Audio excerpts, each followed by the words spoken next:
Do you ever look at a wet floor sign and wonder who actually slipped to make that warning necessary? Laws are usually born from chaos, but sometimes that chaos is just plain ridiculous. We like to think of the legal system as a serious institution built on logic, justice, and the protection of the innocent. But American law books are actually a graveyard of weird decisions. Why was it once a crime in Alabama to put ice cream in your back pocket? Why did a city in Illinois have to legally remind people not to eat lunch while their house was burning down? These aren't just urban legends or internet myths. These are the real stories of how human behavior forced politicians to pick up a pen and write things down that should have been common sense. Today, we are burning the old records and diving deep into 10 of the most absurd food laws that actually appeared in real government regulations. From drunk moose to pickle juice assaults, get ready for a journey through the most nonsensical parts of the American legal system. Number 1. The Finish Your Steak Fire Law, Chicago, Illinois. Chicago is world famous for its deep dish pizza, its iconic hot dogs, and its high-end steakhouses. It is a city that takes its culinary heritage seriously. But apparently, the food in the Windy City is so good that some residents were willing to risk their lives for one last bite.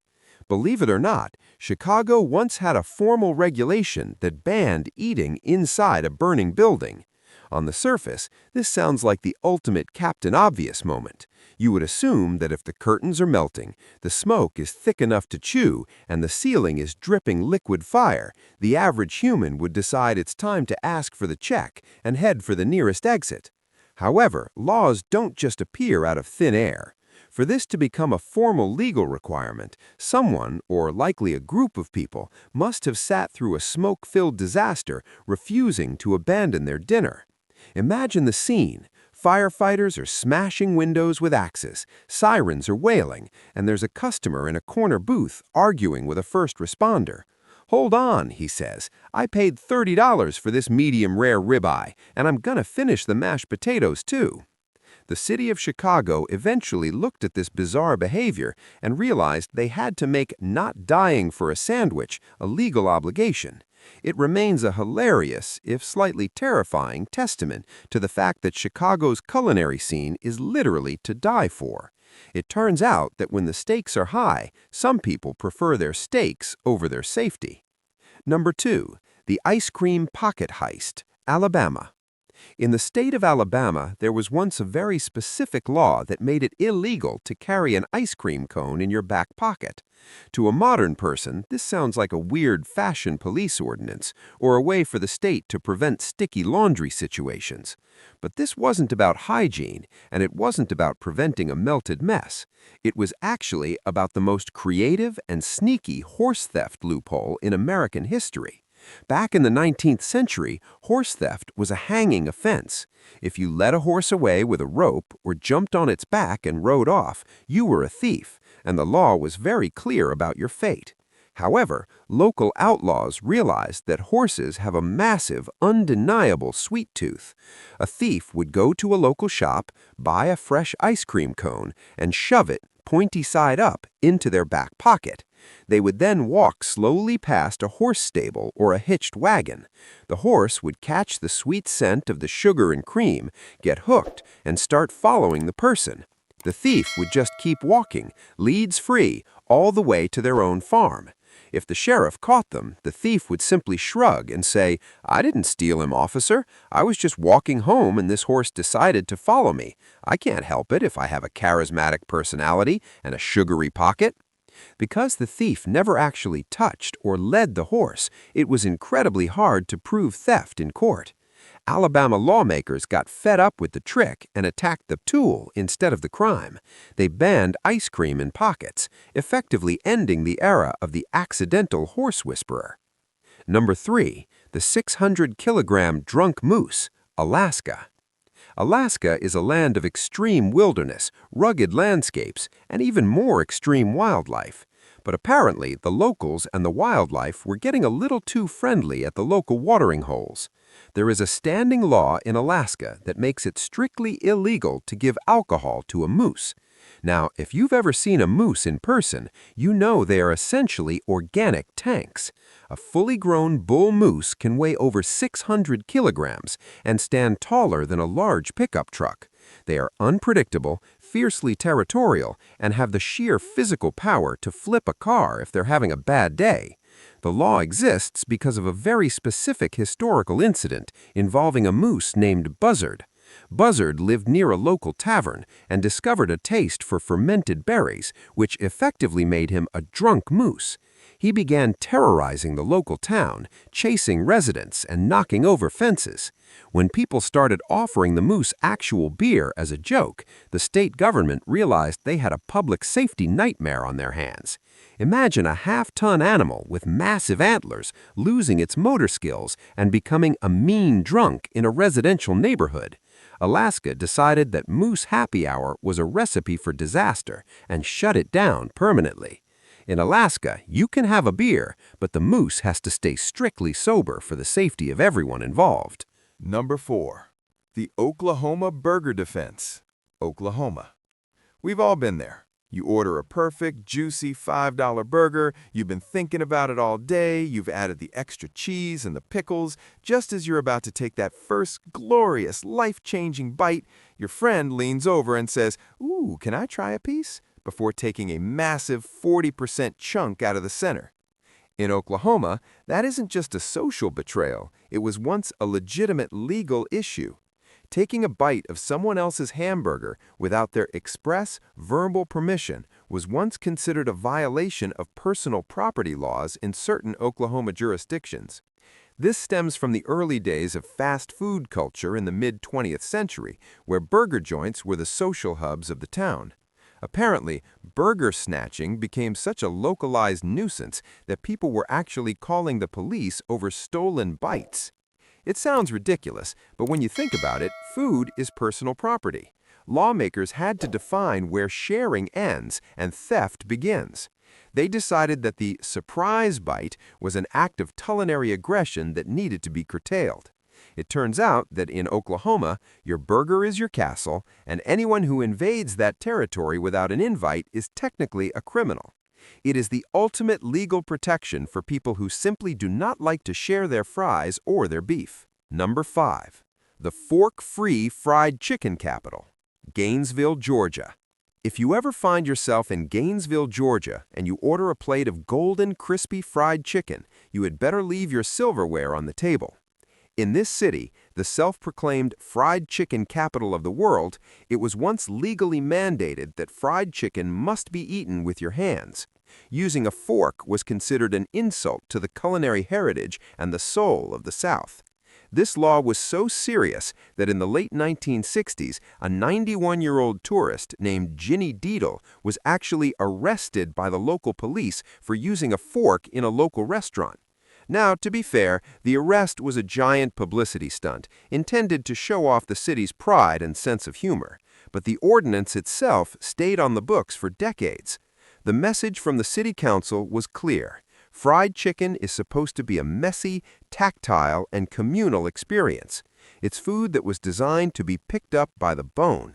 If you are too refined or too polite to get a little grease on your fingers, Gainesville doesn't think you're worthy of their poultry. It remains the only place in America where finger-lickin' good isn't just a marketing slogan, it is a legal requirement for citizenship and tourists alike. Number 6. The Pizza Prank Penalty. Louisiana. Louisiana is famous for its laissez-faire attitude and its celebration of the good times, but they draw a hard line at pepperoni-based harassment. In the state of Louisiana, ordering a prank pizza to be delivered to someone else's house can land you with a massive fine or even real jail time. We've all seen this trope in 90s movies. The high school prankster orders 50 pizzas to a rival's house and laughs while the delivery driver gets confused on the front porch. But in the real world, this is a nightmare for everyone involved. For the small business owner, it's hundreds of dollars in lost inventory and wasted labor. For the person receiving the pizza, it's a form of targeted, unwanted harassment that can be incredibly stressful, especially if it happens late at night. Louisiana lawmakers recognized that using a local business as a weapon of annoyance was a low-stakes crime that needed high-stakes consequences. By making food delivery harassment a specific legal violation, they protected the delivery drivers and the peace of the neighborhood. So if you're in New Orleans and you're feeling mischievous, you might want to stick to a prank phone call. If you involve a pizza, you're involving the sheriff. Number 7. The Sticky Sidewalk Ban. Carmel by the Sea, California.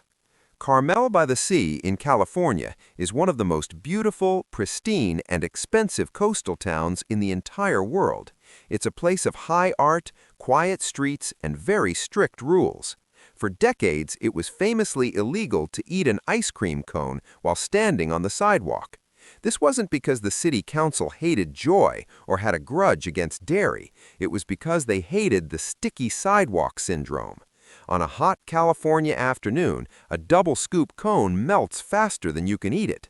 If thousands of tourists are standing around dripping chocolate and vanilla syrup onto the high-end cobblestone streets, the city ends up with a massive cleaning bill and a persistent wasp problem. The law was a local legend for years, and most tourists didn't even know they were breaking it until a very famous Hollywood icon became the mayor, Clint Eastwood. One of the first things Dirty Harry did when he took office in the 1980s was repeal the ice cream ban. He famously declared that the citizens should be allowed to enjoy their treats in peace without fear of a citation. It was a sweet victory for civil liberties. Today, you can stand on a Carmel sidewalk and eat a triple-scoop cone without fear of the law, thanks to the man who made the city's day. Number 8. The Cemetery Watermelon Rule, South Carolina. South Carolina is home to some of the most historic and hauntingly beautiful cemeteries in the United States. These are places of deep respect and silence. But for a long time, there was a very specific sign at the gates of certain local grounds: no watermelon allowed. It wasn't a ban on all food. You could technically have a sandwich or a soda, but watermelon was strictly prohibited. This wasn't a religious or spiritual ban. It was due to the Great Rind problem. Watermelon is the ultimate southern summer food, but it leaves behind a massive, heavy, and incredibly slippery mess. In the early 20th century, families would often have picnic wakes at the grave sites of their loved ones to spend the day in their company. They would bring giant watermelons, crack them open, and then toss the rinds into the tall grass or onto the gravel walkways. These rinds would rot in the sun, attract swarms of flies, and become a major slipping hazard for elderly visitors. Instead of hiring a full-time rind patrol to clean up after the mourners, the state simply decided to ban the fruit from the grounds entirely. It's a perfect example of how one messy snack can change the law for everyone else for 100 years. Number 9. The Pickle Juice Streetcar Attack, Rhode Island. Rhode Island is the smallest state in the Union, but it has some of the biggest "what were they thinking" laws on its books. One of the most famous and oddly specific was the ban on throwing pickle juice at streetcars. To understand this, we have to travel back to the late 1800s. Streetcars were the primary mode of transportation, and in the summer, they were often open air to keep passengers cool. For some reason, perhaps a specific pickle rebellion that history has forgotten, it became a popular trend for bored teenagers to wait on street corners and snipe the passing cars with jars of salty, smelly pickle juice. If you've ever smelled old, sun-baked pickle juice on a wooden bench, you know it is a scent that lingers forever. It was also corrosive to the paint on the streetcars and absolutely miserable for the passengers who got soaked in vinegar and dill. The city didn't just pass a no littering law. They were so annoyed by this specific prank that they called out the pickle juice by name. It serves as a permanent reminder that if you do something weird enough, the government will eventually name a law after you just to make sure you stop. Every dumb rule we just talked about exists because at some point someone did something even dumber. Whether it was a guy ignoring a raging fire to finish his steak or a horse thief with a sugary pocket, these regulations prove that common sense isn't always common. The law is often just a reaction to the weirdest parts of human nature. The next time you feel like the world is too strict, just remember, at least you don't have to worry about getting a ticket for eating a hamburger in Oklahoma or using a fork in Georgia.